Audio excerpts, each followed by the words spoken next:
నమస్తే, welcome to KR TV. నేను విక్రాంతి. ఇవాళ మనతో ఉన్నటువంటి స్పెషల్ గెస్ట్ మాజీ మంత్రివర్యులు, తెలంగాణ ఉద్యమకారులు వి శ్రీనివాస్ గౌడ్ గారు ఉన్నారు. ముందుగా వెల్కమ్ చేద్దాం. అన్న నమస్తే. నమస్తే క్రాంతి భాయ్. బాగున్నారా అన్న? బాగున్నా అన్న? బాగున్నా. హ్యాపీ దిల్దార్ నిజంగా. కానీ ముఖంలో కొంచెం బాధ అయితే కనిపిస్తుంది నాకు. బాధ కారణం ఏమై ఉండొచ్చు? జనరల్గా గవర్నమెంట్ పోయిన తర్వాత 10 సంవత్సరాలు ఎంతో అభివృద్ధి జరిగింది. తెలంగాణ తెచ్చుకున్న అతను ఎంబడి ఉన్నాం. ఎన్నో అవకాశాలు చేసే అవకాశాలు వచ్చినాయి. అరే ఇప్పుడు మళ్ళా తెలంగాణ బ్రహ్మాండంగా డెవలప్ అవుతుంది అనుకుంటే ఓకే, సంతోషం ఉండే. ఎవరు పరిపాలించినా పర్వాలేదులే.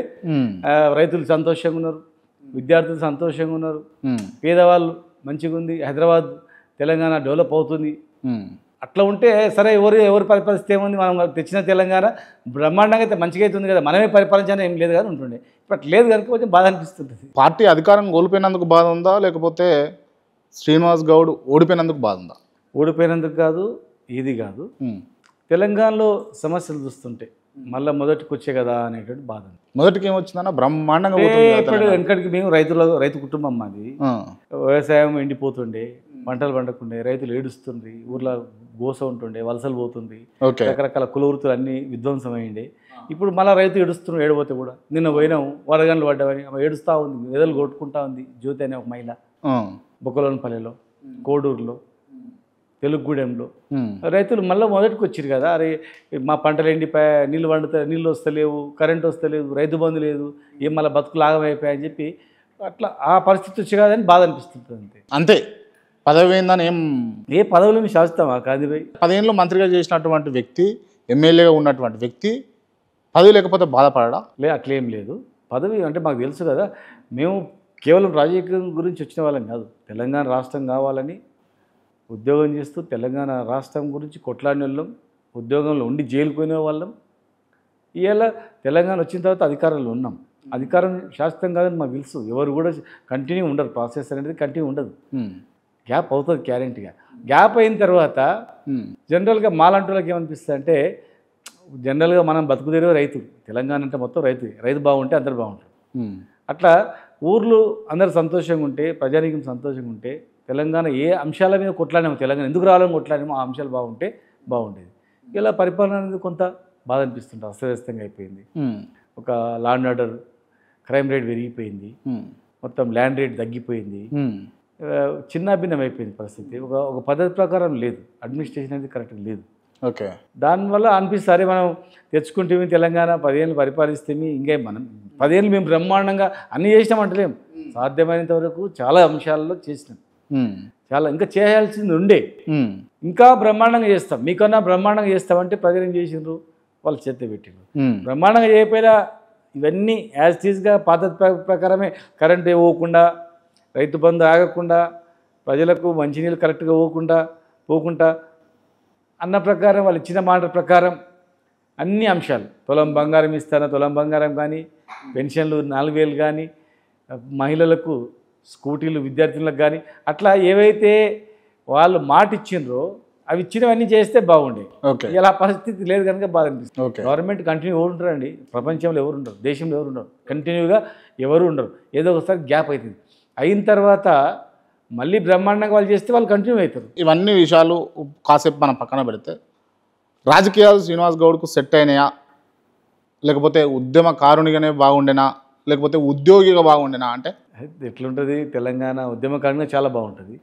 తర్వాత తెలంగాణ తెచ్చుకున్న తర్వాత తెలంగాణ ఉద్యమ నాయకుడు ముఖ్యమంత్రిగా అవ్వడం, మంత్రిగా ఉండడం ఇంకా బ్రహ్మాండంగా ఉంటుంది ఖచ్చితంగా కూడా. ఎందుకుండా చెప్పండి, మనము డిమాండ్ చేసేది అమలు చేసే పరిస్థితి మాకే వచ్చింది. మీరు ఒక ఉద్యమకారునిగా సక్సెస్ అయినట్టే, దానికి కాదని లేదు. అదేవిధంగా ఒక ఉద్యోగిగా సక్సెస్ అయినట్టే, దానికి కాదని లేదు. కానీ ఒక మంత్రిగా మీరు ఫెయిల్ అయ్యారు అని నేను అంట, మీరేమంటారు దానికి? తప్పది మీరు అనేది తప్పు. ఇప్పుడు మీరు ఒక మంత్రిగా నా శాఖ మన ఎక్సైజ్ శాఖ, సపోజ్ ఎక్సైజ్లో రెవెన్యూ పెంచినాం, కరప్షన్ తగ్గించినాం, చీప్ లిక్కర్స్ అవన్నీ మ్యానుఫ్యాక్చరింగ్ యూనిట్స్ వాళ్ళంతా వాళ్ళు వేసి అమ్ముకునేది అవన్నీ తగ్గించినాం, బయట నుంచి వచ్చేటి బంద్ చేయించినాం. ముఖ్యంగా గీతా కార్మికులకు ఎక్స్గ్రేషియా చనిపోతే ఎవరు 2 లక్షలు కూడా ఇవ్వకుండా 5 లక్షలు ఇచ్చినాం. వాళ్ళకు రెన్యువల్స్ లేకుండా చేసినాం గీతా కార్మికులకు. వాళ్ళకు భరోసా ఇచ్చినాం, ఒక నీరాపాలకు తీసుకొచ్చినాం, ఆ కుల వృత్తికి వన్నీ తెచ్చినాం, వైన్ షాప్లో రిజర్వేషన్ ఇచ్చినాం, వాళ్ళకు ఆర్థికంగా డెవలప్ కావడానికి అన్ని రకాలుగా బీసీ ఎస్సీ ఎస్టీ సంబంధించిన వాళ్ళకు అట్లా కేటాయించినాం. ఆర్థిక వనరులు ఉన్న దగ్గర టూరిజాన్ని రేటింగ్ ఇచ్చినాం, ప్రపంచ పర్యాటకులు ఎక్కువ వచ్చేటట్లు చేసినాం, స్పోర్ట్స్ పరంగా కూడా ఎంతోమందిని విదేశాలకు ఆడిపించినాం. మేము ఎక్కడ కూడా చిన్న మచ్చ లేకుండా మేము ఇచ్చినటువంటి అన్ని శాఖలు కల్చర్లో కళాకారులకు ఉద్యోగాలు ఇచ్చినాం. ఆర్కియాలజీలో ఇక్కడ ఉన్నటువంటి సంపదను అమెరికా వరకు పంపించినాం. అక్కడ అమెరికా జరిగే ఆర్కియాలజీ మ్యూజియంలో కూడా మేము చేసినాం. ఓకే రైట్ అన్న. గీతా కార్మికులకు మీరు ఇచ్చినటువంటి పెన్షన్లు కావచ్చు, లేకపోతే గీతా కార్మికులకు పెట్టినటువంటి నీరా కేఫ్లు కావచ్చు, లేకపోతే గీతా కార్మికులకు మీరు చేసినటువంటి ఈ వైన్ షాప్ల రిజర్వేషన్లు కావచ్చు, ఇవన్నీ కూడా గొప్ప అంశాలు, కీర్తింపదగిన అంశాలు. ఇవి శ్రీనివాస్ గౌడ్ ఉన్నాడు కాబట్టి చేసిండు గౌడ సంఘానికి, లేకపోతే గౌడ సామాజిక వర్గానికి అనడంలో అతిశయోక్తి లేదు, దానికి కాదనికి లేదు. అదే శ్రీనివాస్ యాదవ్ మంత్రిగా ఉన్నప్పుడు డ్రగ్స్ ఎక్కువ పెరిగిందా లేదా? తప్పదు. మీరు చూసుకోండి, డాటా తీసుకోండి, పెరగలేదు, ఎట్టి బతులు పెరగలేదు. గాంజా అనేది ఎక్కువ పట్టుకున్నాం. దీన్ని ఇక్కడ ఎట్లా అంటే అంతకుముందు హైదరాబాద్ నుంచే పోయేటివి, గోవా కానీ ఇక్కడ బొంబాయి కానీ ఇతర రాష్ట్రాలకు ఇతర దేశం ఇక్కడి నుంచే పోయేది, విశాఖపట్నం నుంచి వచ్చి.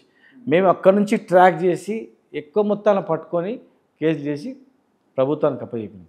అట్లా చేసినందుకు పట్టుకున్నందుకు గాంజా పట్టుకున్నారు కదా, గాంజా ఇక్కడ పండనే పండదు. గాంజా పండేది విశాఖపట్నం, ఇతర రాష్ట్రాల్లో పడుతుంది, తెలంగాణ లేదు. ఇంకా ఇండియాలో కొన్ని రాష్ట్రాల్లో ఒక రాష్ట్రంలో అయితే లీగలైజ్ చేసేది పండించుకోవడానికి, ఇక్కడ లేదు. పట్టుకున్నాము, పెరగలేదు.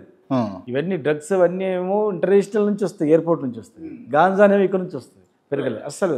అన్న నన్ను ఏ టైంకి రమ్మన్నారు, మీరు ఇంటర్వ్యూ ఇస్తా అని చెప్పేసి మీరు ఏ టైంకి వచ్చారు? ఇక నేను ఒక ట్రైన్లోకి ఎంచి ఒక అమ్మాయి దుంకి చావు బతుకుల్లో ఉంది.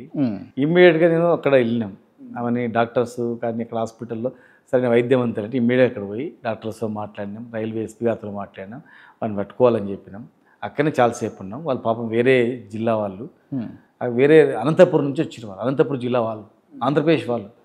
ఆంధ్రప్రదేశ్ అయినా కూడా తెలంగాణ రక్షణ ఉంటుంది అని ఇక్కడ వచ్చి పని చేసుకుంటా ఉన్నారు. రక్షణ లేకుండా ఆమె మీద అత్యాచారం చేయడానికి ట్రైన్లోని ఎంఎంటీఎస్లో ఆమె దుంకింది. మరి తెలంగాణ ఎవడు పట్టించుకోలేదంటే బాగుండదు. మేము ఉండాలని చెప్పి వారి వెంబడి ఉన్నాం. వారికి సాయంత్రం వరకు వాళ్ళకు అన్ని భద్రత అన్ని ఏర్పాట్లు చేసినాం, మాట్లాడి ఇక్కడ రావడం జరిగింది. మేము మేము వేరే పని మీద ఏముండదు, మాకు వేరే పని వేరే బిజినెస్ ఏముండదు. ఏదో పని ప్రజల పని లేకపోతే ఏదైనా సమస్యల పైన ఉంటుంది తప్ప full time. But Srinivas Goud అంటే ఒక హరీష్ రావు తరహాలో అప్ అండ్ డౌన్ చేస్తూ ఉంటాడు. అంటే అటు మహబూబ్నగర్కు హైదరాబాద్కు సమస్య ఉంటాడికి అని చెప్పేసి నేను వచ్చిన తర్వాత చాలామంది కార్యకర్తలు మాట్లాడుకుంటున్నారు. ఇక్కడ నేను తెలంగాణ ఉద్యమంలో ఒకరోజు 52 మీటింగ్లు అటెండ్ అయినాను. 52 ఒక్కరోజు. అంటే ఎక్కడి వాళ్ళు అక్కడ నేషనల్ హైవే మీద వచ్చి మీటింగ్లు పెట్టుకోవాలి, నిరసన తెలిపాలని అంటే ఇక్కడ నుంచి బయలుదేరినాం. మేము ఇక్కడ నుంచి బయలుదేరితే నల్గొండ, సూర్యాపేట నుంచి నల్గొండ, ఎట్లా సాధ్యమవుతుంది? రోడ్ల మీద అన్ని ఊర్లలో మాట్లాడుకుంటూ లాస్ట్ 12 o'clock వరంగల్ పోయి మాట్లాడదు. ఆస్త రాదా? లేదు. అంటే ఒక ఆశయం అనేది ఉంటే ఆ యాస్త అనేది రాదన్నమాట. అట్లా మాకు పని వెతుక్కుంటా, అరే సమస్య ఉందంటే పోవాలని ఉంటుంది, అంతే. సమస్య ఉంటే పోవాలి, మా చేతనంత సాయం చేయాలని ఉంటుంది. అదే గవర్నమెంట్లో ఉన్న అధికారంలో ఉన్న అధికారం లేకపోయినా అదే అలవాటు తిరుగుతుంటాం, అంతే. వేరే ఏం లేదు, దానిలో ఏం లేదు. అన్న స్పెసిఫైడ్గా నేను చాలా రోజుల నుంచి మిమ్మల్ని ఇంటర్వ్యూ అడుగుతున్నా, మీరు ఎందుకు నిరాకరించారు చెప్పండి, స్పెసిఫైడ్ రీజన్. కరెక్ట్ చెప్పాలంటే ఇక క్రాంతిభాయ్ ఇవ్వాలి అంటే కొంచెం టైం తీసుకొని ఇవ్వాలి. ఆయన మొత్తం గెలికి మొత్తం అడుగుతాడు. మరి పీస్ఫుల్గా మైండ్ కూడా ఉండాలి. నేను అడావుడి వచ్చి ఇచ్చిందనుకో, ఏదో మాట్లాడితే మళ్ళీ ఏదో వెళ్ళిపోతే అనుకున్నా. అందుకే తర్వాత రేపు ఇస్తా పోయి క్రాంతిభాయ్ అన్న, లేదు ఇప్పుడే ఇవ్వాలని నువ్వు పట్టుబట్టినావు, సరే అని కూర్చున్నా. అది ఉన్న స్వయంగా చెప్తున్నా. Okay right. అంటే ఇప్పుడు కంఫర్ట్గా ఉన్నారా మీరు? ఇక కంఫర్ట్ ఏముంది, కంఫర్ట్ కూర్చున్నా. ఇప్పుడు నేను ఏ ప్రశ్నలైనా అడగొచ్చా మిమ్మల్ని? ఏదైనా అడుగు పోయి, ఏదైనా రైట్. మీ ఓటమి కారణం మీ తమ్ముడే అని అంటే తప్పది. ఓటమి కారణం 3 కారణాలు ఉంటాయి. నా నియోజకవర్గంలో ఎస్టీ ఎంప్లాయీస్ ఉన్నారు, ఎస్టీస్ ఉన్నారు, ఎస్సీస్ ఉన్నారు, తర్వాత మైనార్టీస్ ఉన్నారు. ఎంప్లాయీస్ అందరూ కూడా మనకు పీఆర్సీ లేదని రాష్ట్ర వ్యాప్తంగా ఎంప్లాయీస్ అందరూ కూడా ఈసారి టీఆర్ఎస్కి వేయద్దు అనుకున్నారు, వేయలేదు. జిల్లా హెడ్ క్వార్టర్ కనుక దాదాపు 25,000 ఓట్లు ఎంప్లాయీస్ ఉంటుంది. వాళ్ళు ఒక వన్ వే, అరే మనం ఈసారి ఇది చేయాలని చెప్పేసి. తర్వాత మైనార్టీ దగ్గర వాళ్ళు బీజేపీ బీఆర్ఎస్ ఒకటని ఎక్కువ ప్రచారం చేయడం వల్ల కొంత మైనస్ అయ్యింది. తర్వాత ఎస్టీల దగ్గర మీకు దళిత బంధులాగా మీకు ఇచ్చిర్రా అని చెప్పారకే 17,000 ఓట్లలో వాళ్ళు ఎక్కువ మైనస్ అయింది. ఎస్సీలకు ఇచ్చిన ఎస్సీల దగ్గర నీకు ఒకరికి వచ్చింది మీకు వచ్చిందా చూసినావా అని చెప్పి అనే వరకు మిగతా ఎస్సీలు నారాదయ్యారు. బీసీ బంధు ఇచ్చిన దగ్గర మిగతా బీసీలు లేదా అంటే బీసీలు రాని వాళ్ళు బీసీలు. అట్లా రకరకాల ఈ కారణాల వల్ల మేము 10 సంవత్సరాల అధికారంలో ఉన్నందుకు మాకన్నా ఎక్కువ వాళ్ళు ఇస్తామని చెప్పేవారకే అట్లా మేము మోసపోయినాం తప్ప తమ్ముడు ఏం చేస్తారండి. ప్రతి ఇంట్లో ఎవరు పని చేయాల్సిందే, పని చేసిన మీద రాళ్ళు వేస్తారు అంతే. మీరు ఎవరైనా చూడండి చరిత్రలో ఏదో ఒకటి మాట్లాడుతుంటారు పని చేయొద్దని చెప్పి. వాళ్ళ తమ్ముడు వల్ల ఏమవుతుంది, అన్న వల్ల ఏమవుతుంది, వాళ్ళని చూసి ఓట్లు వేయకుండా వేస్తారా? అట్లే ఉండదు. మా ప్రభుత్వ విధానం వల్ల ఓట్లు వేస్తారు, మా పనితీరు వల్ల ఓట్లు వేస్తారు. ఇమ్మీడియట్గా ఇప్పుడు నేను ఒక్కనే కాదు కదా, జిల్లా మొత్తం ఓడిపోయారు. మరి జిల్లా అందరి తమ్ముళ్ళు, అన్నలు, బావలు, బామ్మడులు వాళ్ళు ఓడిపోతారా? జిల్లా మొత్తం ఎట్లా ఓడిపోతారు మరి రాష్ట్రంలో? అంటే కర్ణుడి సావుకు 100 కారణాలు అన్నట్టుగా శ్రీనివాస్ గౌడ్ ఓడిపోవడానికి కూడా తమ్ముడు ఒక కారణం. తమ్ముడు క్వశ్చన్ లేదు, అది ఏముంటుంది, తమ్ముని పాత్ర ఏముంటుంది? రైట్.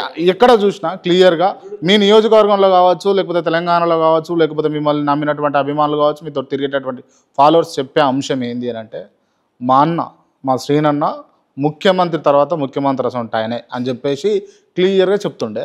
అటువంటి వ్యక్తి ఓడిపోవడం ఏంది అని అన్నది పెద్ద విచిత్రం. చూడండి, అక్కడ ప్రధానంగా ఈ 3 ఫ్యాక్టర్స్.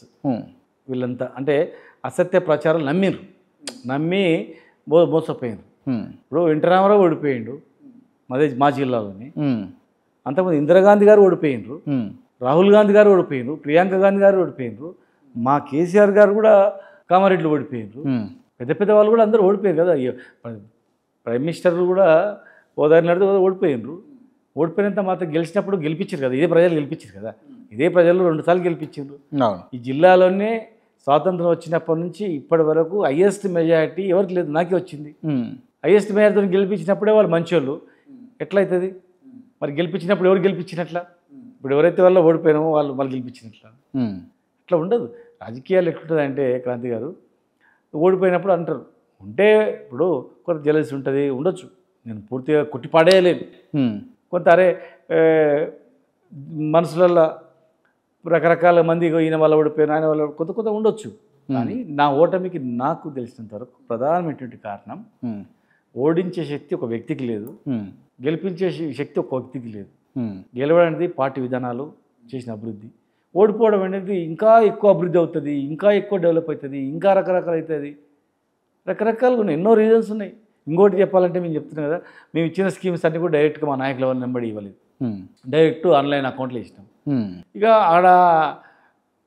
ఆడ కమెంట్ చేసే వ్యక్తికి పవర్ బాయ్, ఆయన చేతుల్లోనే మేము పెన్షన్లు ఇచ్చి, ఆయన చేతుల ద్వారానే రైతు బంధు ఇచ్చి, ఆయన చేతుల ద్వారానే కళ్యాణ లక్ష్మి ఇచ్చి, ఒక నాయకుని ద్వారానే మేము అన్ని చేసి ఉంటేనేమో మా పార్టీ నాయకుడు కూడా అక్కడ ఉంటుండే చెప్పని కరే నీకు ఇన్ని ఇప్పించినా కదా అని. మేము డైరెక్ట్ బ్యాంక్ అకౌంట్ వేసేవరకే నువ్వేం చేసినావు, మాకు అకౌంట్లో వేసినావు, బ్యాంక్ వాళ్ళు ఇచ్చిర్రు అని అట్లయిపోయింది. పల్లెటూళ్ళలో పెన్షన్ ఎవరు ఇచ్చినావా అంటే ఆయన ఇచ్చిన పోస్ట్ ఆఫ్ ఆయన ఇచ్చిరని చెప్పింది ఆయన. అట్లా మాది అడ్మినిస్ట్రేషన్ అనేది మేము మా కార్యకర్తల ద్వారా చేయకపోవడము, నేరుగా ప్రజలకు అందాలని చెప్పడము, దళారు వ్యవస్థ లేకుండా నిర్మూలించడము, ఎన్నో కారణాలు ఉన్నాయి. మేము మంచి చేయాలంటే మీ ఓటమికి ఉద్యోగ సంఘాలు కూడా పాలు పంచుకున్నాయి అని అన్నారు కదా. మీరు రాష్ట్రం మొత్తంలో కూడా ఉద్యోగులు వేసిందా లేదని చెప్పడానికి కారణం ఏంటంటే ఎట్లా చూడవచ్చు అంటే పోస్టల్ బ్యాలెట్ ఇంపార్టెంట్. అది ఇట్లా అన్నం ఉడికిందా లేదని అట్లా పోస్టల్ బ్యాలెట్లో అంతటా కూడా ఎంప్లాయీస్ నాడు టీఆర్ఎస్కి ఈసారి వేయద్దు అని ఫిక్స్ అయిపోయారు. అంటే పరిపాలన అట్లుండే అన్న కానీ తమ్ముడు మీ పరిపాలన అట్లుండే అని అంటారు. అంటే వాళ్ళు ఇప్పుడు అనుకుంటారు కదా, అరే హైయెస్ట్ పిఆర్సీ ఇచ్చినాం మేము, భారతదేశంలోనే అత్యధిక జీతభత్యాలు ఉన్న రాష్ట్రం ఏదంటే తెలంగాణ. 40,000 మందికి ప్రమోషన్స్ ఇచ్చినాం, చేసినాము. కాకపోతే థర్డ్ పిఆర్సీలో వాళ్ళకి కొద్దిగా ఎక్కువ చేసేది ఉంటుంది. తర్వాత 371 జియో కూడా కొంత సవరించేది ఉంటుంది. కొన్ని ఉన్నాయి, కొన్ని ఇబ్బందులు అయినాయి అప్పుడున్నటువంటి. డిఎస్సి ఒక్కటి కూడా వేయలే మీ 10 ఏళ్ల కాలంలో. మీరు చెప్తున్నా కదా గ్రూప్ 1 ఫెయిల్ అయిపోయినాయి క్లియర్గా. ఇప్పుడు నువ్వు చెప్పిన దాంట్లో నేను ఏకీపిస్తున్నా. ఒక మంచి వ్యక్తిని పెట్టినాం ఏపీ టీఎస్పీ చైర్మన్ అని చెప్పి, తర్వాత మళ్ళీ ఐఏఎస్ ఆఫీసర్ని పెట్టినాం, ఐపీఎస్ ఆఫీసర్ని పెట్టినాం, వాళ్ళందరినీ పెట్టినాం చేయాలంటే అని చెప్పి. ఇంకా రకరకాల కోర్టు కేసులు, ఇంకా బ్యాడ్ లక్ అంతే కదా. అంటే మీకు ఇవ్వలేక కోర్టు కేసులు అయినాయా? అంటే ఇవ్వడం, నోటిఫికేషన్, ఇంకా కొన్ని కోర్టు కేసు కావడం, జాప్యం జరగడం, కొంత జరిగింది. మరి అప్పుడున్న సిచ్యువేషన్స్కు ఇప్పుడున్న సిచ్యువేషన్స్కి ఏంది తేడా? మొన్న గ్రూప్ పరీక్షలు పెట్టిరు, వాళ్ళకు ఉద్యోగాలు అలాట్ చేసిరు. ఇప్పుడు ఎన్ని ఉద్యోగాలు చెప్పండి? 500, 1000 ఉద్యోగాలు. మేము 1,30,000 ఉద్యోగాలు ఇచ్చినాం. గ్రూప్ 1 ఉద్యోగాలు. గ్రూప్ 1 కాదు, గ్రూప్ 1 ఉద్యోగాలు కాదు కదా. గ్రూప్ 1 ఒకటే ఉద్యోగాలు కదా. అసిస్టెంట్ ఇంజనీర్ ఇచ్చినాము, టౌన్ ప్లానింగ్ ఇచ్చినాము, కానిస్టేబుల్ ఇచ్చినాము, ఎస్ఐ ఇచ్చినాము, లెక్చరర్స్ ఇచ్చినాము. ప్రశ్న పత్రాలు లీక్ చేసి ఇచ్చిరా? అది మీది గ్రూప్ 1లో మాత్రమే అలాంటి జరిగింది. రద్దు చేసినాం, యాక్షన్ తీసుకున్నాం, జరిగింది. గ్రూప్ 1, గ్రూప్ 2 తప్ప మిగతా 1,30,000 ఇచ్చిన ఉద్యోగాలు పక్కకు పోయినవి. కానీ ఆ గ్రూప్ 1 వల్ల ఏమైందంటే నష్టం జరిగింది. జనరల్గా ఏంటంటే ఇయర్ వైజ్గా ఎగ్జామ్స్ అవుతుంటే డిగ్రీ, పీజీ, యూనివర్సిటీ పిల్లలు చదువుతూ ఉంటారు. మేము అది కొంత జాప్యం జరిగింది, నష్టం జరిగింది. అలా మాకు నష్టం కూడా జరిగింది. అలా తప్పు జరిగింది. ఓకే, నేను కాదనట్లేదు. ఈ ఉద్యోగాలకు సంబంధించిన అంశాల మీద, స్కీమ్స్కి సంబంధించిన అంశాల మీద నేను మళ్ళీ తర్వాత అడుగుతా. మళ్ళీ మనం ఒకసారి శ్రీనివాస్ అన్న పర్సనల్ క్వశ్చన్లోకి వెళ్దాం. రాజకీయాలకు ఎందుకు వచ్చినా మీరు? నేను రాజకీయాలకు తెలంగాణ గురించి వచ్చినాను. తెలంగాణ ఉద్యమం పాల్గొనడానికి వచ్చిన, తెలంగాణ ఉద్యమంలో పాల్గొన్న, సంఘాలు ఏర్పాటు చేసిన, తెలంగాణ ఎంప్లాయీ జేసీకి సెక్రటరీ జనరల్గా ఉన్న, పొలిటికల్ జేసీకి కో చైర్మన్గా ఉన్న, అన్ని రాజకీయ వేదికలు, అన్ని పార్టీల వేదికల మీద తెలంగాణ రావాలని కొట్లాడినా, జైలుకు పోయినా, కేసులు అయినాయి. అయినా కూడా తెలంగాణ వచ్చిన తర్వాత నేను కాంపనీ ఉన్నా. కానీ కేసీఆర్ గారే మీరు తెలంగాణ కొట్లాడినరు, జైలుకు పోయినరు, కేసులు అయినాయి, మరి ఇలా తెలంగాణ వచ్చిన తర్వాత మీరు మళ్ళీ మీ ఉద్యోగాలు మీరు చేసుకుంటూ కూర్చుంటే ఎట్టయితుందా, మీలాంటి వాళ్ళు రావాలని చెప్పి కేసీఆర్ గారు చెప్తే ఖచ్చితంగా కేసీఆర్ గారి పిలుపు మేరకు శ్రీనివాస్ గౌడ్ రాజకీయాలకు వచ్చిన. నాతో పాటు చాలామంది పిలిచిండు సారు, వాళ్ళు కొంతమంది రాలేదు. నన్ను పిలిచిండు, మీరు రావాలి, నేను ఉండాలన్నాను, ధైర్యం కొట్లాడిను. ఆ రోజు తెలంగాణ అనే పదాన్ని అసెంబ్లీలో ఉచ్చరించాలనే నిషేధించినప్పుడు, తెలంగాణ పదాన్ని మాట్లాడడానికి భయపడుతున్నప్పుడు, రాజకీయ నాయకులే బాధపడుతున్నప్పుడు నువ్వు క్విట్ తెలంగాణ అనే స్టిక్కర్లు వేసినావు. తెలంగాణకు మీరు తెలంగాణలో ఉండొద్దు వ్యతిరేకులు అని చెప్పి కొట్లాడినావు, జైలుకు కూడా పోయినావు. మరి నువ్వు ఉండకుంటే ఇట్లా రావాలన్నాడు. నేను వచ్చేట రోజు జాయిన్ అయ్యే రోజు కూడా ఆ మాట అన్నాడు. శ్రీనివాస్ గౌడ్ రాజకీయాలకు నేనే ఆహ్వానించిన, రమ్మన్నా, తెలంగాణ నుంచి కొట్లాడినావు, వీరోచితంగా పోరాటం చేసినావు, నా కుడి భుజంలాగా తెలంగాణ ఉద్యమంలో పాల్గొన్నావు. ఏ అంశాలు నాకు తెలుసు, ఎవరు తెలియదు, ఎంత కొట్లాడినావు, నువ్వు ఇవాళ నా వెంబడి ఉండాలంటే వచ్చిండు అని చెప్పిండు సారు. వాస్తవం కూడా సారు పిలిస్తేనే రాజకీయాలకు వచ్చిన. సారు పిలుస్తూ వచ్చిరా, లేకపోతే మీ స్నేహితులు ప్రోద్బలంతో మీరు రాజకీయాలకు వచ్చిరా, ఉద్యమంలో పాల్గొని? లే, నేను ఉద్యోగం చేసుకుందాం పైగా అయిపోయింది, కొట్లాడడం, తెలంగాణ వచ్చింది, అయిపోయింది, ప్రశాంతంగా ఉద్యోగం చేసుకుందాంలే. అప్పటికి 13 ఏళ్ళు తిరిగి యాసరికి వచ్చిపోయింది. పిల్లలని అందరినీ వదిలిపెట్టేసి రాత్రి బౌలు తిరిగినామంతా.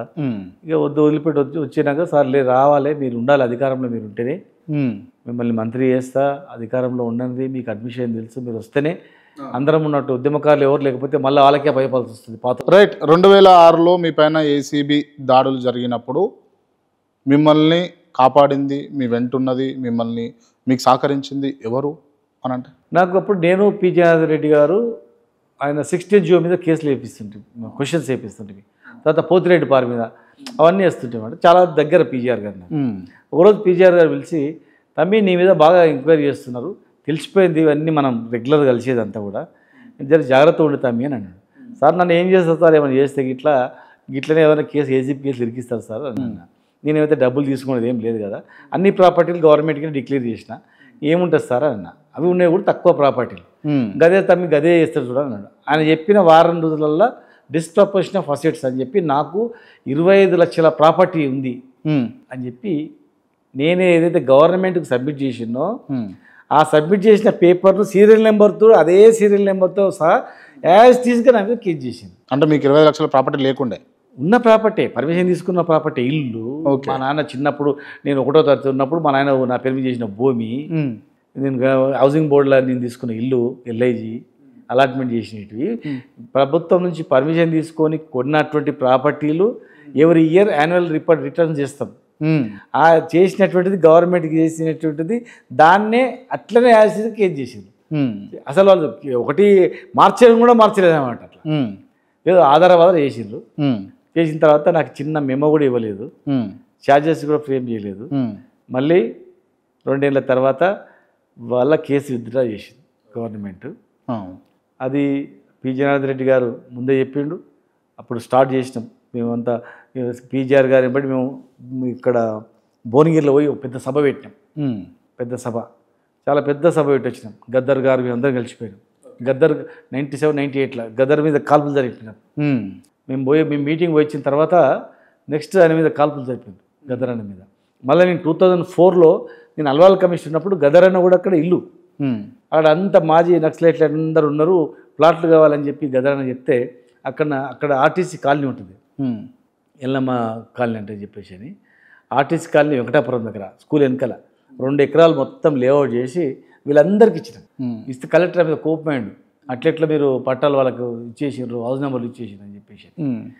అవన్నీ అయిన 4-5 నెలలకి నాకు అక్కడనే ఆడున్నప్పుడే ఇట్లా కేసు కూడా పెట్టడం జరిగింది. ఉద్యోగిగా ఉన్నటువంటి శ్రీనివాస్ గౌడ్ను ఉద్యమకారునిగా మలిసి రాజకీయ నాయకుడిని చేసుకున్నటువంటి మిత్రులను హేమరిచిండు, పక్కన పెట్టిండు, తొక్కేసిండు అని అంటే ఎవరిని మేము తొక్కేయలేదు, ఎవరిని మేము దూరం చేయలేదు.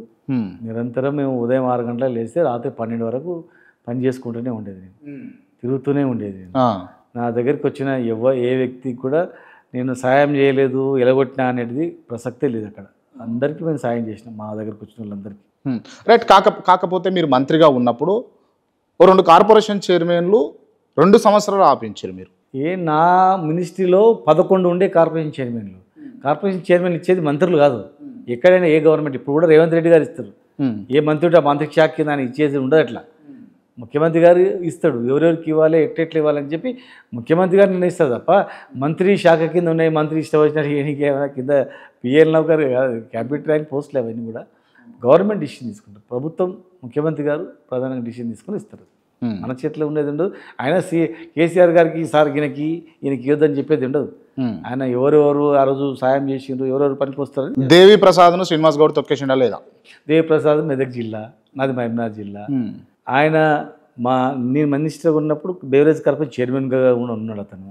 ఆ పీరియడ్ అయిపోయింది. సెకండ్ సారి వచ్చేదాన్ని మీరే ఆపించారు. కేసీఆర్ గారు దేవిప్రసాద్ గారిని సార్ ఇవ్వద్దు అని అంటే కేసీఆర్ గారి ముందర ఎవడు ఇవ్వద్దు ఈయన ఇచ్చే అని చెప్పే కెపాసిటీ ఎవరికి కూడా లేదు. ఆయన ఏదనుకుంటే అదే ఇక ఆయన కాదు, ఆయన ఎవరు ఉద్యమం చేసి ఎవరు అవసరం ఉందంటే చేస్తారు. ఆయన సార్ ఈయనకి ఇవ్వద్దు సార్, ఈయన చెప్పు ఈయనకి ఇవ్వండి సార్ అని చెప్పి. కానీ ఆ 2 సంవత్సరాల ఇవ్వగలుగుతాం, కేసీఆర్ గారి దగ్గర ఈయనకి అని చెప్పగలుగుతాం, కానీ ఈయనకి ఇవ్వద్దు సార్ అని చెప్పలేము మనం. వాట్ ఎవర్ 2 సంవత్సరాల గ్యాప్లో మీరు ఆపదలుచుకున్న కార్పొరేషన్ చైర్మన్ ఆపిరు.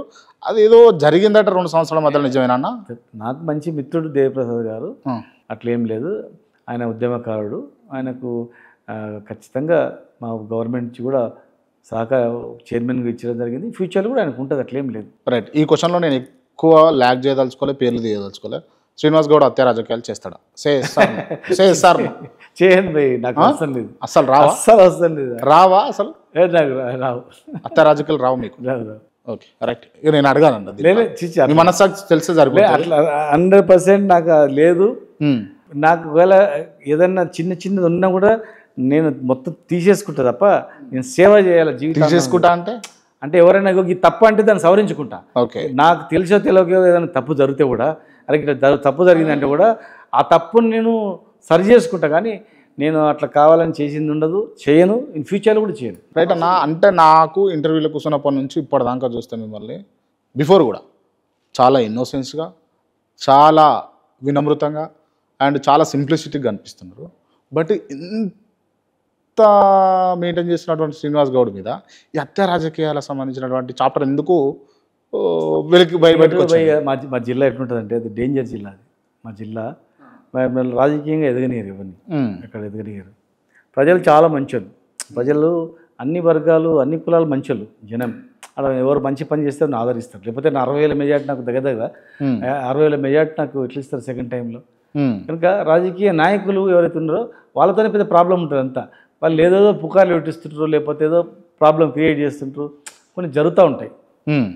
అంటే నేను తెలిసి జరిగినా తెలియదు జరిగినా తప్పే కనుక మేము ఓడిపోయిన తర్వాత ఆలోచన చేసినాం, అరే ఓటమికి ఎన్నో కారణాలు ఉన్నాయి కదా అని. ఆ కారణాలు అరే మళ్ళీ భవిష్యత్తులో అటువంటి కారణాలు లేకుండా చేయాలా. ఎవరికైనా మనం తెలిసి జరిగినా, ఇప్పుడు ఒక వ్యక్తికి మనం మేలు చేయడానికి పోతాం, మేలు చేయడానికి పోయినప్పుడు ఏమవుతుంది, ఇంకొకరికి నష్టం జరుగుతుంది. నష్టం జరిగినప్పుడు నష్టం అవుతుంది కదా. అవును, అది పొలిటికల్గా జరుగుతుంటుంది, తెలుసో తెలియక జరుగుతుంటుంది. అయితే అరే తప్పు మాకు కూడా అనిపిస్తుంది, తప్పు చేస్తారు, తప్పు చేసినాం, మళ్ళీ ఫ్యూచర్లో అటువంటి తప్పు చేయొద్దు, సరిదిద్దుకోవాలా, అవసరం అనుకుంటే వాళ్ళకి మళ్ళీ సాయం కూడా చేయాలి. ఒక నష్టపోయిన వ్యక్తికి రేపు ఫ్యూచర్లో మళ్ళీ మాకు పవర్ వస్తే నా నుంచి నష్టపోయిన వ్యక్తికి ఖచ్చితంగా లాభం చేసిండు, ఒకప్పుడు నష్టం చేసినా నేను తిట్టినా కానీ ఇలా లాభం కూడా చేసిండు అనేది రావాల అవకాశం రావాలని కూడా కోరుకుంటుంది దేవుని. అన్న మీకు మన సిఎస్ సోమేష్ కుమార్ గారు ఉండే ఐడియా ఉందా? తెలుసా అన్న? మీరిద్దరు బాగా క్లోజ్ ఫ్రెండ్స్ అటగా?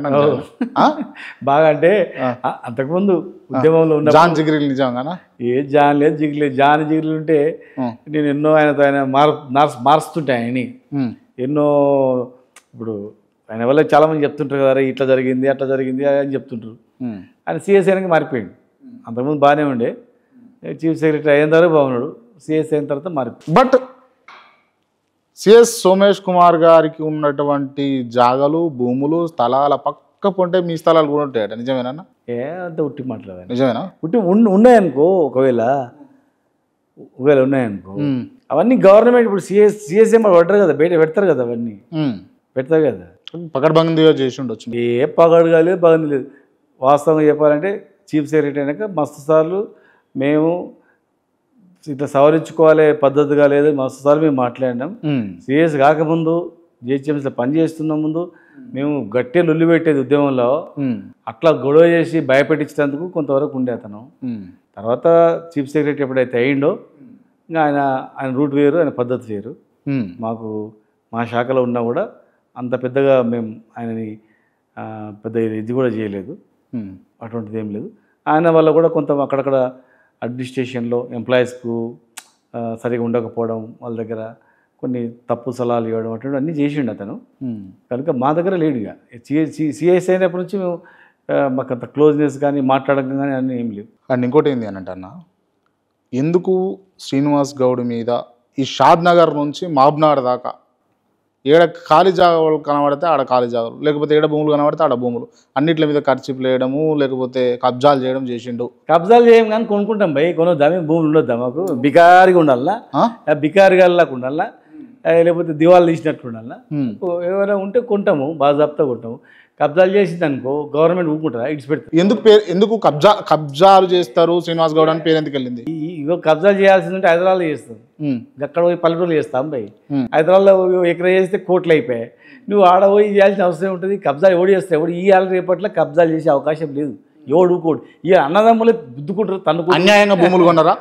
అన్యాయంగా కొనేటట్లుంటే ఇవాళ వచ్చి లొల్లి పెడతారు, సార్ అన్యాయంగా మాది గుంజుకున్నాడు సార్ లొల్లి పెడతారు. మీరు ఛాలెంజ్ కూడా చేస్తారట, ఎవడన్నా అన్యాయంగా శ్రీనివాస్ గౌడ్ భూమి తీసుకున్నాడు అని అంటే, అగ్గోల తీసుకున్నానంటే రండ్రి అని చెప్పేసి ఛాలెంజ్ చేస్తారట. ఖచ్చితంగా సార్ మేము ఎందుకు సార్ మేము తెలియక ఆ రోజు అమ్మినాం సార్, మీకు ఇవాళ ఇడిచిపెట్టాను సార్ కూడా ఇడిచిపెడతాను, తీసుకోపోయి. అంత దయాహృదయత ఏం చేయడానికి ఇగో మనిషికి తిన్నికి దేవుడు ఇచ్చిండు, ఒక మంచిగా బతకాలి, మహబూబ్నగర్ బాగు చేయాలి, మహబూబ్నగర్లో అందరినీ కులము మతం అనేది లేకుండా అందరినీ కలపాలి, మమ్మల్ని అభివృద్ధి చేయాలి, ఇరిగేషన్ ప్రాజెక్ట్ తీసుకురావాలి, హాస్పిటల్ కడుపు నొప్పి లేపేస్తే కూడా హైదరాబాద్కి వస్తుండ్రు, అక్కడే పెద్ద హాస్పిటల్ కట్టాలి, ఎంప్లాయ్మెంట్ లేదు, అక్కడ ఒక చిన్న ఉద్యోగం లేదు, ఐటీ టవర్ తెచ్చిన 10,000 మంది ఉద్యోగాలు ఇచ్చే అమరాజా కంపెనీ తీసుకొచ్చిన, అట్లా ఇండస్ట్రీస్ తీసుకురావాలి, టెంపుల్స్ డెవలప్ చేయాలి, ఫారెస్ట్ డెవలప్ చేయాలి, తర్వాత హాస్పిటల్తో పాటు ఎంప్లాయ్మెంట్ జనరేషన్ చేయాలి, ఎడ్యుకేషన్ ఇన్స్టిట్యూషన్ మెడికల్ కాలేజ్ తెచ్చిన, డెంటల్ కాలేజ్, జేఎన్టీయూ క్యాంపస్ 50 ఎకరాల క్యాంపస్ కట్టాలని ఉండే, చుట్టూ బైపాస్ రోడ్ వేసిన, ఇంకా చాలా చేయాలని ఉండే. అభినందన మంచిగా చేయాలని ఒక విజన్ తప్ప ఇవన్నీ లేవు. అందుకే ఇవన్నీ అడ్డంకు రావడానికి ఇప్పుడు ఫస్ట్ టర్మ్ కొంత జరిగింది, సెకండ్ టర్మ్, థర్డ్ టర్మ్లో ఓడిపోయిన తర్వాత ఏమేమి తప్పులు అని కూడా మాకు తెలిసింది. ఇప్పుడు మనం కూడా అరే ఈ తప్పులు చేసినాము, నిజంగా కూడా తప్పులు చేసినాము, అది ఇక చేయొద్దు బై. తప్పులు చేసిరా జరుగుతాయి కదా, చెప్తున్నా నేను. ఇప్పుడు నీకు మేలు చేయని పోతా అన్నా, నన్ను కొట్టడానికి వచ్చినంట, నీ గురించి నేను చెప్తా, నువ్వు అవతల నష్టం జరిగితే వాడు కోపం పెట్టుకుంటాడు కదా, ఊరికి అన్న భూమి అంటాడు, వాడికి చెప్తారే చూడు బై సరిగ్గా చేయని చెప్తా, అవతల నష్టం జరిగితే వాడుకుంటాడా, బాధ ఉంటాడు కదా. కనుక ఏ విషయాల్లో మనం జోక్యం కలిగించుకోవాలా, ఏ విషయాల్లో మనం జోక్యం కలిగించుకోవద్దు, ఎట్లా ఉండాలా అనేది కూడా ఓడిపోయిన తర్వాత కొంత మనం సొంతం కూడా పరిశీలించు. మీరు కమిషనర్గా పనిచేసిండ్రు, మీరు ప్రభుత్వ ఉద్యోగిగా ఉన్నారు, తెలంగాణ ఉద్యమకారునిగా ఉన్నారు, మీరు ముఖ్యమంత్రి గారికి సన్నిహితంగా ఉన్నారు, ఈ విషయాలు ఎట్లా మర్చిపోయారు మీరు అని అంటే? ఏ విషయాలు అంటే ఒకరికి మనం అన్యాయంగానో న్యాయంగానో మంచి చేయబోతే అవతల మన శత్రువుడు అవుతాడు. ఇప్పుడు ఎవడన్నా కొట్టిండు అంటారు, సార్ నన్ను కొట్టిండని చెప్తాడు, సరే చూడండి భయం చెప్తా, అవతల వచ్చి ఏమన్నా అనుకో వాడు కోపం పెట్టుకుంటాడు, అరే ఏమో ఈయన వల్ల ఎట్లా అని చెప్పి. ఇప్పుడు పొలిటికల్గా ఏమైతే అంటే ఎవరు వస్తారు ఫోన్ చేయాల్సి వస్తుంది, చెప్పాల్సి వస్తుంది. చూడండి భయం ఎవరికి చెప్తారు మీరు? పోలీసు వాళ్ళు, ఎస్పీకి చెప్తాం, కలెక్టర్కి చెప్తాం, అన్యాయం జరిగిన కలెక్టర్ వచ్చింది చెప్తాం, ఓకే. జరిగినప్పుడు కొంతమందికి అన్యాయం జరిగి ఉంటుంది. అవతల జెన్యున్ పర్సన్ ఉన్నా కూడా మా వల్ల కొంత అన్యాయం కూడా జరిగి ఉండొచ్చు. ఇప్పుడు పొలిటికల్గా మాకు తెలియదని చెప్పడానికి రాదు, అన్ని తెలుసు అని చెప్పడానికి కూడా రాదు, తెలుసు అని చెప్పడానికి రాదు. కనుక ఇది ఒక రకమైనటువంటి జాబ్. ఇది ఎందుకు ఈ హెడ్ఏక్ అనవసరంగా ఈ పాలిటిక్స్లోకి వచ్చినామని అనిపించింది అన్న? అనిపించింది నిజంగా అనిపించింది. తెలంగాణ ఉద్యమకారునిగా ఉంటే అయిపోతుండే, ఈ అనవసరంగా వచ్చినాం కదా అనిపించింది. అది కూడా ఒకవేళ వచ్చింది కూడా నన్ను హైదరాబాద్ నిలబడి చెప్పిండు సార్, కుక్కట్పల్లి నిలబడు లేకపోతే ఉప్పల్ నిలబడు గౌడ్, నువ్వు దగ్గర ఉంటావు నాకని చెప్పిండు. నేను పి.జనార్దన్ రెడ్డి చనిపోయాడు, అట్లా కాదు కానీ మీరే కుక్కట్పల్లి కావాలని అడిగిర్రు అని చెప్పి 2004లో అవుతుంటే 2004లోనే ఎమ్మెల్యే కావాలనుకుంటే 2004లోనే వైఎస్ రాజశేఖర రెడ్డి గారు పిలిచిండు, నిలబడతావా అది ఇంటెలిజెన్స్ రిపోర్ట్ల పేరు మంచిగా ఉందని. లేదు సార్ ఇప్పుడే తెలంగాణ ఉద్యమం స్టార్ట్ చేసినాం, కాదు సార్ అని చెప్పాను, నిలబడికి రాస్తారని చెప్పాను. తన ప్రత్యక్ష సాక్షులు కూడా చాలా మంది పేపర్లో కూడా వచ్చింది. రైట్, ఈ సిచ్యువేషన్ వచ్చింది కాబట్టి అడుగుతున్నానా. కానీ మీరు మొదట నై తెలంగాణ అన్నోలేనటగా మీరు? చిచ్చి అస్సలు లేదు. అరే మా నాన్న 69 ఉద్యమంలో కొట్లాడితే తుపాకీతో ఇట్లా మొత్తం చీల్చుకపోయింది. 69 ఉద్యమంలో చనిపోయింది అని చెప్పి మా నాన్న కొత్తగూడ పోలీసులో పడేసిపోయారు. నేను పుట్టినప్పుడు 69 పుట్టిన రాచాలలో వీడు పుట్టగానే వాళ్ళ ఆయన చచ్చిపోయాడు అని చెప్పి మా అమ్మ కూడా బయట పడేసింది. ఏది ఆ మంచం మీద పాలు ఇవ్వకుండా. వీడు మా అమ్మమ్మ ఉండి పాలు ఇవ్వకడానికి వీడు పుట్టగానే వాళ్ళ ఆయన చనిపోయాడు. తర్వాత మా నాన్న బతికినని చెప్తే మా అమ్మ పాలు ఇచ్చింది నాకు. 69 ఉద్యమంలో నుంచి మా నాన్న అప్పుడు కొట్లాడిండు. అప్పటి నుంచి కూడా మా చిన్నప్పటి నుంచి మా నాన్న చెప్తుంటే కసి ఉండేది. నై తెలంగాణ ఎప్పుడు అనలేదు, తెలంగాణనే అన్న. జై తెలంగాణ, జై తెలంగాణ అన్న, జై తెలంగాణ, జై తెలంగాణ, జై తెలంగాణ, ఖచ్చితంగా జై తెలంగాణ, జై తెలంగాణ. అప్పుడు రాజశేఖర రెడ్డి గారు కొద్దిగా క్లోజ్ అయ్యింది. అయ్యే వరకే టికెట్ ఇస్తాను పేపర్లు వచ్చే వరకే ఈయన వెళ్తాడేమో, టికెట్ వస్తే రాజశేఖర రెడ్డి దగ్గర ఉన్నాడు అని అట్లా ప్రచారం. మీ కూతురు పేరు మీద 7 ఎకరాల భూమి బ్రాహ్మణులకు సంబంధించింది, మీరు దౌర్జన్యంగా ఎక్కిచ్చిర్రా? మహబూబ్నగర్లోనే ఉంది. మహబూబ్నగర్లోనే కిషన్ రావు అని బ్రాహ్మణ్స్ ఉన్నారు, ఇప్పుడు ఉన్నారు. వాళ్ళు ఒక 20-30 అంటే వాళ్ళు 50 ఏళ్ళ నుంచి ఉన్నట్లుంది వాళ్ళ భూమి. నేను మంత్రిగా ఉన్నప్పుడు ఒక చీఫ్ సెక్రటరీ ద్వారా నా దగ్గరికి వచ్చారు వాళ్ళు వచ్చినప్పుడు మా భూమి లిటికేషన్లో ఉందని ఎవరు ఉండలేడు సార్ అన్నప్పుడు ఆ రోజు మార్కెట్ రేట్ ప్రకారమే కొన్నాము. వాళ్ళు ఉన్నారు, బ్రాహ్మణ్స్ ఉన్నారు అక్కడ. వాళ్ళ పెళ్ళికి కావాలంటే మ్యారేజ్కి డబ్బులు ఇచ్చినాం, తర్వాత ఇంకా వాళ్ళ పిల్లలకి ఇచ్చినాం. వాళ్ళ పిల్లలు వాళ్ళ మన్మనులు వచ్చి మీరు ఇచ్చినందుకు డబ్బులు ఇచ్చినందుకు మాకు అందరం ఇన్ని రోజులు చూస్తూ ఊరుకున్నాం సార్, అనుభవించినాం సార్ అని చెప్పి నాకు కొంచెం కృతజ్ఞతలు చెప్పి వాళ్ళు లైవ్లో కూడా ఉన్నారు. ఇవాళ వాళ్ళు వచ్చి మాది కావాలంటే నీ సమక్షంలో వాళ్ళ భూమి కూడా వాళ్ళకి ఇచ్చేస్తాం. క్లియరా? 100%. వాళ్ళు వచ్చి సార్ మేము తెలిసో తెలియక ఇచ్చినాం సార్, ఇప్పుడు మాకు ఇచ్చేయండి సార్ అంటే రేపే ఇచ్చేస్తా, రేపే రిజిస్టర్. ఓకే, ఇదే మాట మీద ఉంటా అన్న. మీరు తెలంగాణ ఉద్యమకారిగా ఉన్నప్పుడు మీ ఆస్తులు ఏమి ఉండే, మంత్రిగా మీరు దిగిపోయే ముందు ఎన్ని ఆస్తులు ఉన్నాయి మీకు? అరే పెరిగినాయి భయ్, పెరుగుతూనే ఉంటాయి. మావి పెరుగుతలేవా? మీరు ఇంట్లో కూర్చుంటే పెరుగుతాయి భయ్. నేను ఒక భూమి అమ్ముకుంటా, ఇంకోటి కొంటా, ఏదో పని చేస్తుంటా. నీ ఉట్టి ఎట్లా పెరుగుతాయి భయ్? ఎట్లా పెరుగుతుంది? ఉట్టుకు ఏమైనా పని చేస్తుంటే పెరుగుతుంది. ఓన్లీ మంత్రులు ఎందుకు పెరిగినాయి అన్న? మంత్రులని కాదు, నాకు చిన్నప్పటి నుంచే మా ఊర్లో పేదరికం చూసి వచ్చింది. నేను మా నాన్న టీచర్, చిన్నప్పటి నుంచి అనుకున్నాం అరే డబ్బులోనికే విలువ ఉంది ఈ సమాజంలో. డబ్బు ఉంటే మనం అందరికి పెట్టగలుగుతాం, చేయగలుగుతాం. మనం కూడా గొప్ప ఉండాలి. మా తాత గోసి పెట్టుకొని ఉంటుండే, మా ముత్తాత కూడా గోసి పెట్టుకొని ఉంటుండే. గీతా కార్మికుడు మా తాత. అరే మా నాన్న చదువుకున్నాడు, మనం కూడా గొప్ప వాళ్ళు ఉండాలి. పేదరికం అనేది ఓన్ సొత్తు కాదు, పేదోడుగానే ఉండాలి అనేది కాదు. మనం కూడా అందరిలాగా గొప్పగా బతకాలి, గొప్ప ఉండాలి, మంచి ఇల్లు కట్టుకోవాలి, మనం 10 మందికి సాయం చేయాలి, 10 రోజులు ఇట్లా వస్తే అన్నం పెట్టేట్లు ఉండాలి ఉంది గ్యారంటీగా. ఇంకా అవకాశం వస్తే వాళ్ళు పొలిటికల్గా రాకుంటే తెలంగాణ వచ్చిన తర్వాత బిజినెస్ చేస్తే ఇంకా 100,000 కోట్లు సంపాదించుకుంటుంది. సరే, కానీ పాలిటిక్స్ వచ్చినాం కనుక వాటి ఓడి ఏడుస్తారు కనుక చూసి ఉండాల్సి వస్తుంది కనుక ఇట్లా ఉన్నాం. ఫ్యూచర్లో అవకాశం వస్తే ఖచ్చితంగా ఇంకా బ్రహ్మాండంగా 100 కోట్లు సంపాదిస్తా, అవకాశం దేవుడు అవకాశం 1000 కోట్లు సంపాదిస్తా, 100 కోట్లు దారదారం కూడా చేస్తా. ఓకే అన్న, అంత బాగానే ఉంది అన్న. మీరు గౌడ జాతి ముద్దు బిడ్డ, నిజంగా గౌన్లోళ్ళు గర్వించదగ్గ మిసం మెలేసి తొడగొట్టి ఎస్ మా శ్రీనివాస్ గౌడ్ ఇది చేసిండు అని గౌన్లోళ్ళు చెప్పే ముచ్చట ఏదన్నా ఉందా అన్న మీకు? మీ గురించి ఏ ఊరికన్నా శ్రీనివాస్ గౌడ్ 5 సంవత్సరాలల్లో గీత కార్మికుల దాడులు జరిగినవా అని చెప్పండి. ఎమ్మెల్యే ఉన్నప్పుడు దాడి జరిగితే గవర్నమెంట్లో ఉండి కూడా అసెంబ్లీలో కొట్లాడి ఉండాలేదో అడగండి. అదే ఒక ఎక్సైజ్ డైరెక్టర్ దగ్గరకు పోయి రూమ్ బంద్ చేసి మీరు కావాలని వేధిస్తున్నారని చెప్పి అడిగిండాలేదో అడగండి. ఎమ్మెల్యే ఉండి అసెంబ్లీలో కొట్లాడినా, వైశ్యాప్ రిజర్వేషన్ కావాలన్నా ఆనాడు ఇవ్వనికి వీలు లేదన్నారు. నేను మంత్రి అయిన తర్వాత ముఖ్యమంత్రి గారిని అడిగినా, సార్ మా జాతికి నేను చేస్తా సార్ అన్న, చేయాల్సింది. వైన్ షాప్లో రిజర్వేషన్ ఇచ్చిన అంటే 50-60 వేల కోట్ల టర్న్ ఓవర్ బిజినెస్ డైరెక్ట్గా గౌడ్లోకి వచ్చేటట్లు చేసిన, నీరా పాలసీ తీసుకొచ్చిన, గౌడ్ల మీద దాడులు లేకుండా చేసిన, సర్వాయి పాపన్న మాకు దేవుడు, మా కింగ్, ఆయనకు విగ్రహాన్ని ఇక్కడ ఏర్పాటు చేయాలని జియో ఇచ్చిన, 3 కోట్లు విడుదల చేసిన, కోటను నిర్మించిన, కోటను మొత్తం మళ్ళీ రిపేర్ చేయించిన, 4,000 ఎకరాల పాపన పరిపాలించిన ప్రాంతాన్ని గ్రానైట్ సంస్థలకు ఇస్తే గుంజుకొని మళ్ళా ఆర్కియాలజీ డిపార్ట్మెంట్కి ఇచ్చిన, 500 కోట్ల విలువైన భూమి కోకపెట్ట అలాట్మెంట్ చేయించిన. వాళ్ళు ఎవరు వచ్చారనే చేసిన, గౌడ్లకే కాదు కుల వృత్తులు, ఒక గౌడే కాదు, కులం అంటే గౌడ్ దగ్గర ఒక కలు దుకాణం ఉన్నా, ఒక డీల దుకాణం ఉన్నా 5-6 కుల వృత్తులు బతుకుతాయి అక్కడంతా కూడా. కనుక నా చేతికి వచ్చింది, చేయాల్సిన అవకాశం వచ్చి చేసిన. ఈ రోజు వరకు కూడా మా గౌడన్నలు మీరు ఉన్నప్పుడు హాయిగా బతికినాం సార్ అని చెప్తారు. ఒక్క కేసు లేదు, మా మీద దౌర్జన్యాలు లేవు, ప్రశాంతంగా ఉన్నామని చెప్తారు. 100% చెప్తారు. కుల వృత్తి చేసే ప్రతి ఒక్క వృత్తిదారుడు 100% నన్ను గుర్తుపెట్టుకుంటాడు. ఈ మధ్యలో కొత్తగా లేకపోతే ఇప్పుడిప్పుడే బీసీ వాదంతో ముందుకు వస్తారు కదా, పర్టికులర్గా ఎందుకు అని అంటే ఇప్పుడు దేశం మొత్తంలో ఒక ట్రెండ్ నడుస్తుంది ప్రతిసారి. ఇప్పుడు ఏమవుతుంది, నువ్వు ఎవరైనా రాహుల్ గాంధీ గారు వేరే దేశం పోతే కూడా బీసీల గురించి మాట్లాడుతున్నారు, ఆర్ఎస్ఎస్ వాళ్ళు మొత్తం కూడా బీసీ గురించి మాట్లాడుతున్నారు. ట్రెండ్ వచ్చింది అట్లా. నిజంగా కూడా కాదన్నా, సీనన్న లాంటి వాళ్ళు ట్రెండ్ ఫాలో అవ్వద్దు, ట్రెండ్ సెట్ చేయాలి. నేను మా పార్టీలో మేము కూడా బీసీలకు చేసినాం, అన్ని వర్గాలకు చేసినాం. బీసీలకు కూడా బ్రాహ్మణులకు చేసినాము, వైశ్యులకు చేసినాము, ఎస్సీలకు చేసినాము, ఎస్సీలకు చేసినాము, రెడ్డిలకు చేసినాము, అందరికి చేసినాము. ఇవాళ ఒక పార్టీ వచ్చి బీసీలకు మేము అది చేస్తాం ఇది చేస్తాం అన్నప్పుడు మేము కూడా బీసీలకు చేసినాం, మేము కూడా చేస్తున్నాం. అత్యధికంగా రాజకీయ ప్రాధాన్యత ఇచ్చినాం, ఆర్థికంగా డెవలప్ కావడానికి మేము అవకాశం ఇచ్చినాం. మేము ఉన్నప్పుడు బీసీ కులాలు అన్ని కుల వృత్తులు బాగుపడ్డాయి అని చెప్తాం, గ్యారంటీ చెప్తాం. ఇప్పుడు జనరల్గా వ్యవసాయం గురించి చెప్తాం, అప్పుడు పట్టించుకోరు. బ్రాహ్మణ పరిషత్ ఫస్ట్ వేద పాఠశాల కట్టించినాయి మహబూబ్నగర్లో, ఫస్ట్ వేద పాఠశాల పెద్దది. ఓకే, బ్రాహ్మణులకు ఇండ్లు ఇచ్చినాం. అది చెప్పుకున్నామా, అది చెప్తే కూడా ఏం చేస్తారంటే దాని గురించి మాట్లాడరు. అవన్నీ వదిలిపెట్టేసి బీసీ గురించి మాట్లాడక బీసీ గురించి మాట్లాడుతుందని చెప్తారు.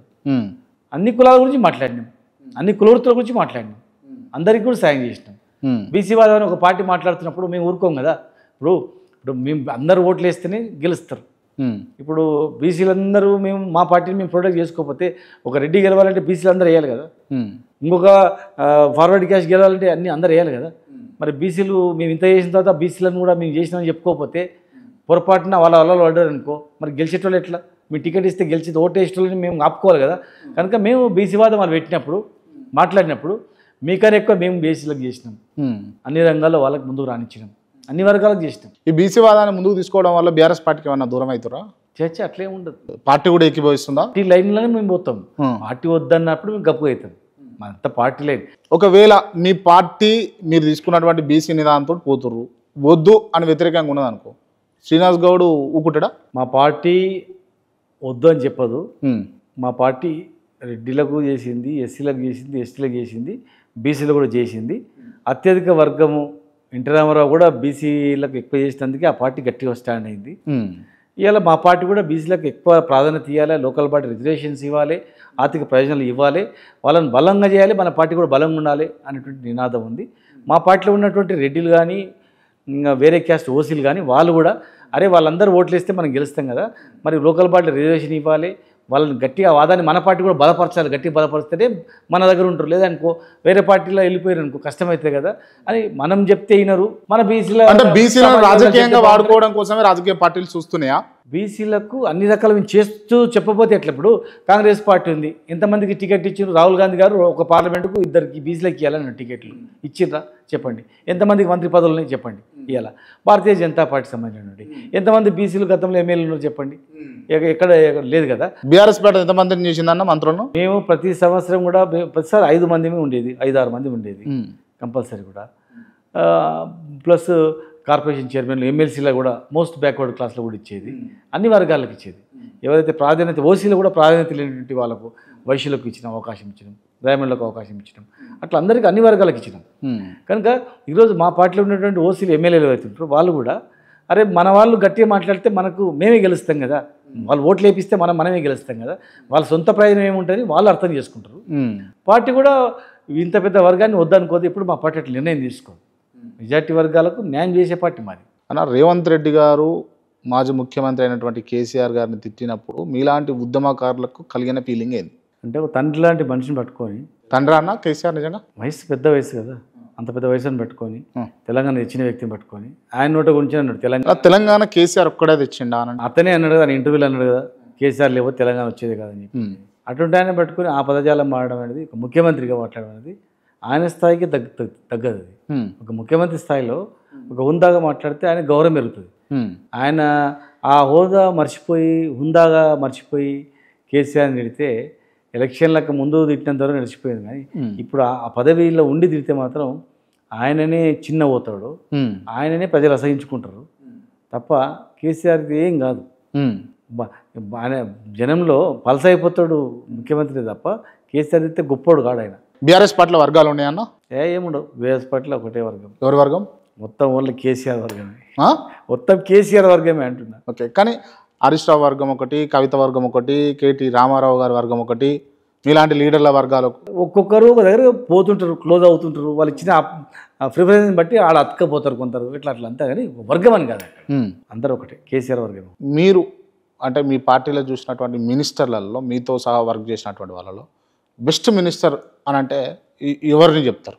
కేటీఆర్ చెప్తారు. ఎందుకు అంటే ఇప్పుడు అర్బనైజేషన్ ఎట్లా ఉండాలి, ఎంప్లాయ్మెంట్ ఎట్లా తీసుకురావాలి, ముఖ్యంగా ఎంప్లాయ్మెంట్ ఇండస్ట్రీస్ తేవడం, అట్లా ఆయనకున్న నాలెడ్జ్తో చదువుకున్నటువంటి దాంతో మన ఐటీ ఇండస్ట్రీని పెంచడం, అర్బన్లో ఫెసిలిటీస్ ఎక్కువ మంచి ఏర్పాటు చేయడం, అట్లా నిరంతరంగా సబ్జెక్ట్ని పట్టుబట్టి డెవలప్ అయ్యాయి ఆ డిపార్ట్మెంట్లో. Right, okay. ఎన్నికల విషయంలో లేకపోతే ఎలక్షన్ సంబంధించినటువంటి అంశాలలో పార్టీని ముందుకు తీసుకుపోవడం కోసం పనిచేసినటువంటి వ్యక్తి ఎవరు మీ పార్టీ? కేటీఆర్, హరీష్ రావు ఇద్దరు కలిసి వర్క్ చేశారు, బాగా చేస్తారు, ఖచ్చితంగా చేస్తారు. తెలంగాణ ఉద్యమంలో శ్రీనివాస్ గౌడ్ లేకపోయి ఉంటే, లేకపోతే రాజకీయాలకు రాకపోయి ఉంటే ఏమవుతుండే అన్న శ్రీనివాస్ గౌడ్? నేను ఉద్యోగంలో కూడా సేవ చేసేది, మీకు తెలుసా తెలియదు, మీరు కనుక్కోండి. నేను పనిచేసిన అల్వాల్లో పనిచేసిన, కుకట్పల్లిలో పనిచేసిన, మీరు చూసుకోండి. ఎందుకు వికారాబాద్ రాజకీయాలకు రావాలని ప్యాషన్ ఉండే? లే, అస్సలు లేదు. నేను రాజకీయ నాయకుడే. నేను ర్యాష్గా అంటే ఉదయం నుంచి పాదయాత్ర చేసేది. ఎవరైనా పేదలు గుడిసెలలో ఉండి చదువుకుని ఇబ్బంది పడుతుంటే పట్టుకొచ్చి హాస్టల్లో చేంజ్ చేసిన, మహిళల్ని, అరే చాలామందిని పేదవాళ్ళని చదివించిన, సాయం చేసిన, అట్లా వాళ్ళు నేను ఉద్యోగం చేస్తూ కూడా సేవా కార్యక్రమం చేసేది. అట్లా అదే ఇంట్రెస్ట్ నాకు. అది ఉద్యమం అనేది నాకు మా పుట్టుకతోనే మా నాన్న చేసిండు. మా నాన్నకు కాల్పులు కత్తితో తుపాకుతో పొడిచింది కనుక నాకు కూడా అట్లా చేయాలని ఉంది. చేయాలి, ఉద్యమంలోనే పాల్గొనాలి, అగ్రెసివ్గా పోవాలని ఉంది. మా నాన్నని పొడిచింది కదా, అవసరం అనుకుంటే ఈ ఉద్యమంలో వస్తే మనమే కొట్టాలి అనేటువంటిది ఉండే నాకు. మనమే వాళ్ళు ఒడవాలి ఉండే, మన అగ్రెసివ్గా పోవాలని ఉండే. చాలా అగ్రెసివ్ ఉద్యమంలో పాల్గొన్నారు, తిరిగిరు కదా అన్న. ఒక ఉద్యమకారుడిగా నిజంగా ఈ సిచ్యువేషన్ నాకు చాలా బాధ అనిపించింది, ఈ సిచ్యువేషన్ వల్ల ఇబ్బంది పడ్డా అన్నది ఏంటిది? అంటే ఇప్పుడు అంటే నాకు అంటే ఎవరన్నా అప్పుడు తెలంగాణ వ్యతిరేకంగా వద్దన్నోళ్ళు, తెలంగాణ వ్యతిరేకంగా నై తెలంగాణ అన్నోళ్ళు, తెలంగాణలో తెలంగాణ రావద్దన్నోళ్ళు, తెలంగాణ గురించి అభియాన్లో మాట్లాడిన వాళ్ళు ఇప్పుడు ఏదన్నా పవర్లో కనిపిస్తే ఇంకా పేర్లు చెప్పాలి. కానీ ఎవరైనా కానీ వీళ్ళు వాళ్ళని కాదు, ఇప్పుడు మాప్పుడు కానీ ఇప్పుడు కానీ ఫ్రాంక్గా చెప్పాలంటే వాళ్ళు కనిపించినప్పుడు మనసులో బాధ అనిపించేది. ఈ అమ్మాయి అంతే సాటిస్ఫైడ్గా బా ఇందుకోసం తెలంగాణ తెచ్చుకున్నాం అని అనిపించింది. ఏంటిది నాకు మా జిల్లాలో 14 రోజులకు ఒకసారి మంచి ఇల్లు వచ్చేటివి. ఒక ఎంప్లాయ్మెంట్ అనేది ఒకటి కూడా లేకుండే, అందరూ హైదరాబాద్కి వచ్చి పని చేసుకోవాల్సిందే. ఒక కాటన్ మిల్ ఒకటి ఉండే, కార్మికులు పనిచేసేది, అది కూడా బంద్ అయ్యిండే. అట్లా ఒక పెద్ద ఇండస్ట్రీ తెచ్చిన, ఐటీ టవర్ తెచ్చిన, పెద్ద హాస్పిటల్, చిన్న దానికి ఆ రైల్వే గేట్ పడుతుండే అప్పనపల్లి దగ్గర. రైల్వే గేట్ పడుతుంటే అంబులెన్స్ అన్నీ ఆగుతుంది లైన్గా. ఒక పెద్ద హాస్పిటల్ కట్టాలని ఉండే. అంటే ఎడ్యుకేషను, ఎంప్లాయ్మెంటు, అగ్రికల్చరు, ఇవన్నీ మొత్తం పేద రైతులకు మంచి నీళ్లు, కరెంట్ వచ్చింది సారు, నీళ్లు కాలువలు దోగి మొత్తం నీళ్ళు ఇవ్వాలి, పంటలకు నీళ్ళు ఇవ్వాలి, ఇవన్నీ చేయాలని ఉండే. చాలా వరకు చేసిన తర్వాత హాస్పిటల్ బ్రహ్మాండంగా హాస్పిటల్ కట్టించిన. ఇప్పుడు హాస్పిటల్ వస్తే హ్యాపీ అనిపిస్తుంది. కానీ ఫ్యూచర్లో ఏ పేదోడు కూడా హైదరాబాద్ కూడా అయిన వైద్యం అవుతుంది అని ఒక భరోసా. ఎంప్లాయ్మెంట్ వేరే హైదరాబాద్ నుంచి వచ్చి జాబ్ చేస్తున్నారు, బస్సులు వస్తున్నాయి. మెడికల్ కాలేజ్ తెచ్చిన, కేసీఆర్ గారిని పట్టుకొని ఆయన అడిగి చాలా డెవలప్మెంట్ చేసిన. అదే ఎడ్యుకేషన్ డెవలప్ చేసిన. మైనార్టీ 6 మైనార్టీ గురుకులాలు, 6 మైనార్టీ జూనియర్ కాలేజీలు, బీసీ గురుకులాలు, అందులో అందరికి ఓసీలకు రిజర్వేషన్ వస్తాయి. ఎట్లా డిగ్రీ కాలేజీలు, ఇంజనీరింగ్ కాలేజీలు, తర్వాత రకరకాల ఇవన్నీ ఇన్స్టిట్యూషన్స్, ఎంప్లాయ్మెంట్ డెవలప్ చేసిన అన్నీ చేసిన. ఒకటి కరివెన రిజర్వేర్ కంప్లీట్ అయింది, ఉదన్నపూర్ అయిపోయింది. కాలువలు దోగి నీళ్ళు తెచ్చి చెర్లలకు వదిలిపెట్టింటే ఇక సంవత్సరానికి 2 పంటలు పండుతుండే. రైతులు బాగుపడుతుంది. అదొక బాధ ఉంది రైతులు. ఇంతగానం ఆలోచిస్తారు, ఇంతగానం చేసింటే బాగుంటాయి అని చెప్పేసి కూడా చింతిస్తారు కదన్నా. కానీ పోలీసు వాళ్ళు మీకు వ్యతిరేకంగా తిరిగిన వాళ్ళని తీసుకొచ్చి 3rd డిగ్రీ చేసిన వాళ్ళకు ఒక్కొక్క ప్లాట్ రాసిరట పోలీసు వాళ్ళకి. నిజమేనా? అంతా ఒట్టి పాటలు. నిజం కదా? ఒట్టి పాటలు. తప్పదు. మీకు వచ్చిన ఇన్ఫర్మేషన్ తప్పదు. అండ్ మీరు బ్లాక్మెయిల్ చేస్తారు అని కూడా మీ పైన ఉన్నది వాదన. ఈ అవసరం నాకు ఆ టైమే లేదు. ఓకే, డెవలప్మెంట్లో తిరగడం చేయడం అది సరిపోయింది తప్ప నాకు అటువంటి అవకాశం చేయడా శ్రీనివాస్ గౌడ్ బ్లాక్మెయిల్ చేసే అవసరమే లేదు. నాకు అవకాశం లేదు అసలు. నేను ఎప్పుడు పబ్లిక్లోనే పనిచేస్తుంటే బ్లాక్మెయిల్ చేసిన అవసరమే లేదు. Right, okay. మీకు ఉద్యమకారునిగా లేకపోతే ఉద్యోగిగా లేకపోతే రాజకీయ నాయకుడిగా ఏది సాటిస్ఫాక్షన్ ఇచ్చింది మీకు? నాకు ఉద్యమకారునిగా సాటిస్ఫాక్షన్ ఇచ్చింది. ఉద్యమంలో ఎట్లా అంటే నాన్ కాంట్రవర్సల్. ఇప్పుడు గవర్నమెంట్ వచ్చేవరకు ఏమైందంటే తెలిసో తెలియక నష్టం జరుగుతుంది క్రాంతిపై. నష్టం జరిగినప్పుడు వాళ్ళు మనల్ని అంటారు, తప్పదు కదా, పడాల్సి వస్తుంది. మనం కూడా తప్పు చేసినప్పుడు, తప్పు తెలిసి చేసినా తెలియక చేసిన తప్పే కదా. అవును. అరే అనవసరంగా ఇంట్లో మనం వస్తే ఒకరిని మేలు చేయడానికి పోయి ఒకరికి కీడు చేస్తే తప్పు జరిగిపోయాయి కదా అని బాధ ఉంటుంది. ఇట్లా ఉద్యమంలో ఆ ప్రసక్తే లేదు కదా, అది ఎవరికి నష్టమేదే లేదు, తెలంగాణ జాతికి లాభం అయ్యేటువంటి అంశం. కనుక ఉద్యమంలోనే మంచి సాటిస్ఫాక్షన్. ప్రభుత్వంలో ఉన్నప్పుడు అందరినీ సాటిస్ఫై చేయలేము, అందరినీ సంతోషపెట్టలేము. ఓకే, ఒకరు సంతోషపడితే ఇంకోటికి బాధ ఉంటుంది. ఈ ఇంటర్వ్యూలో భాగంగా నేను అడిగినటువంటి ప్రశ్నలకు నేను సంతృప్తిగా ఉన్నా అనుకుంటారా మీరు చెప్పిన సమాధానాలకు? ఫ్రాంక్గా చెప్పాలంటే ఇంకా గెలకాలే, ఏం దొరకలే అనుకుంటున్నాం. రైట్, ఇప్పుడు కరెక్ట్ క్యాచ్ చేశారన్న. అన్న మేడం ఏం చేస్తారు? ఇంట్లో హౌస్ వైఫ్. కానీ మీకంటే ఆమెకి ఎక్కువ ఆస్తున్నట్టుంది అన్న. మరి నా పేరు ఆమె పేరు పెడతాయి కదా భయ్, పొలిటికల్గా.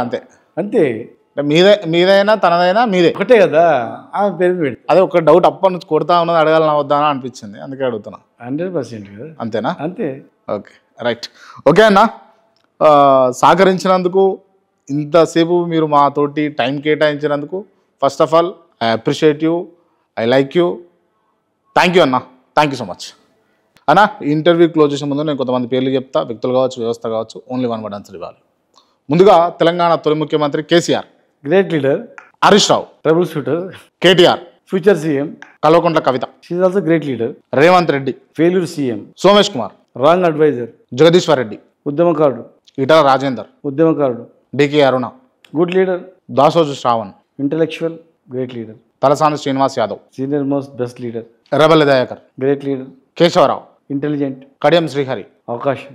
Sabitha Indra Reddy, she is also great leader. Srinivas Goud, నాది నేను ఎట్లా చెప్తా, journalist Kranti. Best friend. Thank you అన్న, థ్యాంక్ యూ సో మచ్.